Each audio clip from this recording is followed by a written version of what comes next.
Hey everyone, it's me, Andy from the Commander's Brew.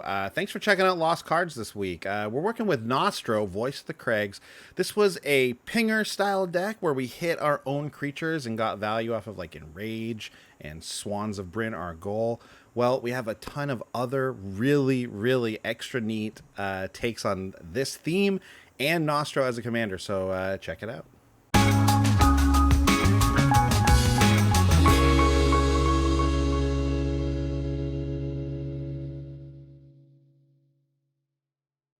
Hey everyone, it's the Lost Cards for Nostro, Voice of the Crags. This was a very cool deck on a bit of a classic theme of like pinging your own creatures, getting value off of them, off their triggered abilities and things like that. But we had Nostro really brings a new flavor to that with, using instants and sorceries as the way to generate the damage, and then, tapping and untapping. There's a lot of different angles, a lot of fun like avenues to take this commander and this theme actually all together. And boy, I'll tell you, when we were in first of all, go back and listen to this week's episode if you haven't already. Get all the rundown of that deck because it is very fun and a lot of cool stuff going on in there. But when we were in the Discord brewing this, I came so close to making this deck totally different, actually, in a big way, but still using Swans of Bryn Argoll and Nostro as like the main thing, but still somehow making. So what I'm going to jump ahead here. Actually, I should have put this first. I'm silly. In the tabs, that is. So first of all, let's just take a look at Nostro. Yeah. Because it's an important card. It's the commander, obviously, that we worked with. Very important card. VIPC. VIPC, or just the VIC, the very important commander. VIC. Nostro Vic. voice. That's our Vic. Nostro, voice of the Crags. Here it is. It's the Jeskai commander. It's a 3/3, and basically, it's got 3 modes. X is the number of spells you've cast this turn. So you're either scrying X, you're either dealing X damage to target creatures, or you're gaining X life. In this, we're mostly dealing the damage, but there are certainly times when scrying, especially, becomes really important. And in some of these other builds that we're going to see here today, scrying actually might be the most important thing. And yeah, gaining X life is always going to be room for that, in the right moment. So I am going to jump ahead and I'm going to talk about the thing that I almost built, and it was basically polymorphing into Swans of Bryn Argoll. So okay. Polymorph is, it sounds like it should be a spell that they just came up with because it's a D&D spell, but no, This has been in Magic for a long time. It's a 4-mana sorcery that basically, it's not even sacrifice, it's destroy target creature. Oh, interesting. And then it goes through the top of your deck till it hits the first creature, and then so basically we change that creature that you had out there into whatever the next one is in your deck, right? Yes. So ways to use that obviously are stacking your deck, or stacking the top of your deck, knowing what creature's coming next. Or in this version that we were talking about, only including Swans of Bryn Argoll as the only other creature. So we'll make a bunch of tokens and things. Yeah. So like we'll polymorph those. A classic polymorph trick is to only include token creatures except for the one combo creature. That's right. Sorry. But the thing was that I couldn't really I couldn't wrap my head around, and maybe this is like something that a better brewer than I can come up with, but like the combo is so hard to, that's a tough combo to do, right? To get make sure you get polymorph, make sure you do have a creature, and it can be your commander. So that's kind of like, step 1 right there. You always have your commander ready for you. But then you want the commander once you've done this. So like, you don't really want to be using the commander, but you will in a pinch. But then getting swans out, it just it wasn't a big enough combo that I could think of that could just win us the game essentially. Right. But maybe we don't have to win the game there. You know what I mean? Like maybe from that point on, we can just do a lot of different stuff with all the token makers that we have in there, because now we're drawing lots of cards, and especially if we can reduce costs of those cards with Goblin Electromancer. But see, that's a creature. But with, maybe there's definitely enchantments that do that. There's Cloud Key. Yeah, Cloud Key will do it. There's that, what's it called? There's that Jace I always want to call it no, maybe it's not a Jace one. Anyways, there's something that reduces instants and sorceries. Oh yeah, Something that Jace's Sanctum. Jace's Sanctum. That's it. Thank you. It is a Jace thing. It is a Jace. That's how I remembered. Oh, your Primal Amulet, although that's gotten pricey. Yeah. So there's a lot of ways to do that are not creature based that can really help you in this deck, and then you can start to actually do like kind of a storm thing. Like that's the main difference. Is that while our deck wants to cast a few instants and sorceries on its turn, it's not really looking to storm off. Like I think the maximum you probably ever get in the deck we brewed this week was like 3 or 4. Sure. That any more than that, and that's pretty rare. But in this deck, in this version of it, I think you can really get going. You can really start to, get really high in that, and then you start to scry. That's where Nostro's scry ability comes in really, really well, right? And then we can dig deeper to find whether it's Polymorph or the Swans, and then we can get going. We also said that there's like a version of this where you include like just a few creatures, so like 1 to 4 or 5, where they're all very high-powered options, like Swans of Bryn Argoll. So like Brash Taunter might be one of them, and some of the other ones we included in the deck this time. And then you're just happy you polymorph into whatever it is you get, and you're just cool with that. Jeskai decks get away with that because we're not running green, so we're not going to have a bunch of mana dork creatures. So like usually you can get away with running minimal actual creatures, and the ones that you do run are high enough impact that I don't care what I hit. I got 7 in there. They're all great.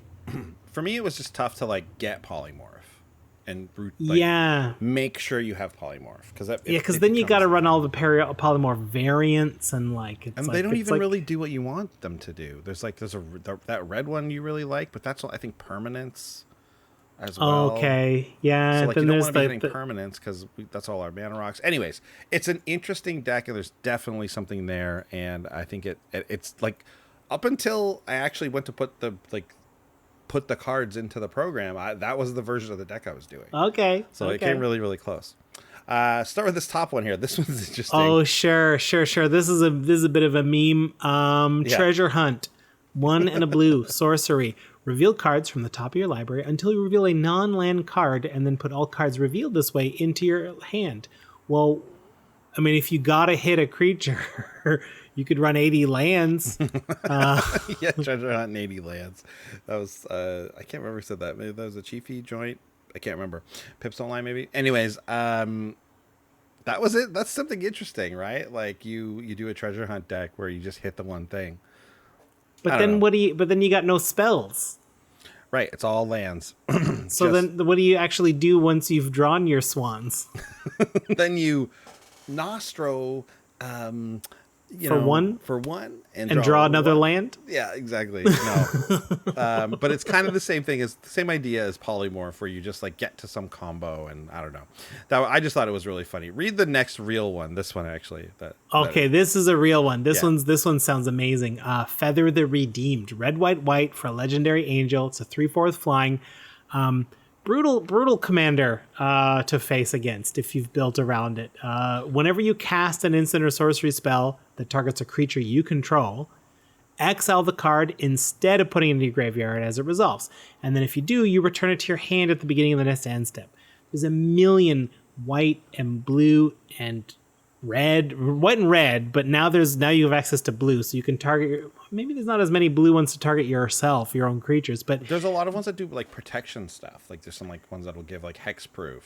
Oh yeah, that's right. Dive downs and things like that. So like now you and then you have them all the time, because you're going to run all the ones that say like scry 1 or draw a card. So you're drawing multiple cards a turn.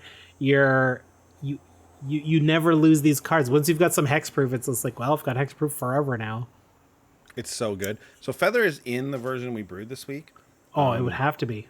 Because we just had enough cards that were instants that did target our creatures that it made sense to run Feather. But we didn't build around it. But this was... I think someone mentioned that they had a Feather deck that did this thing that we were doing.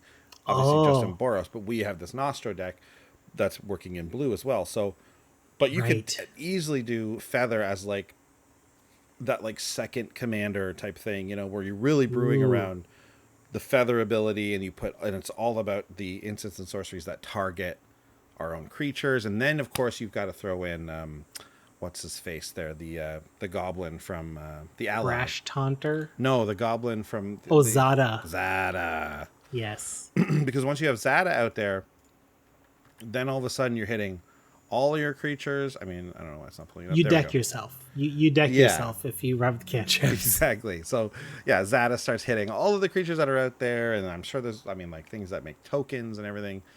It gets really wild, and yeah, Feather is just incredible. Once you start building around that card as well, because then you're just getting all the, like, Shock alone. Like, Shock just becomes this like thing that you just constantly have in your hand that's hitting your enraged creatures, that's coming back. Yeah. And like, yeah. I love like using Shock as the baseline of how good the deck is. Like, how many times do I get to cast Shock?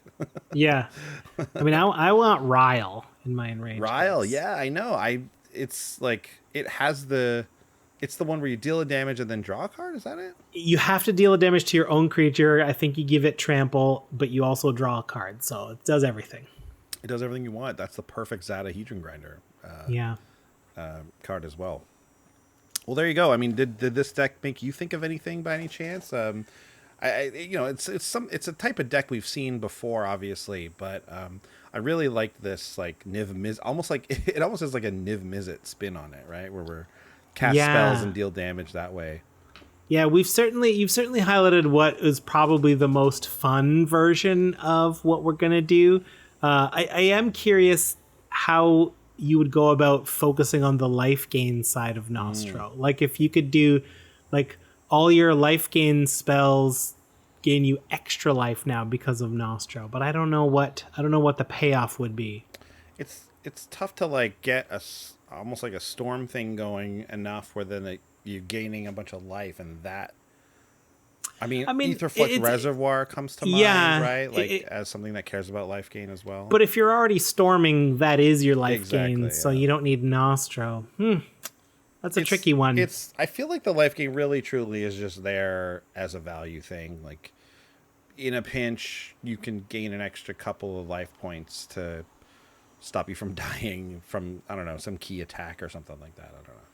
Do you know what I read? An interesting rules thing. This is a bit of a tangent, but it occurred to me, and I'm fascinated by it. If you have if you had Nostro out, and you were somehow you had one spell that had been cast, and you're able to untap Nostro infinity times, thereby scrying one infinity times. Mm-hmm.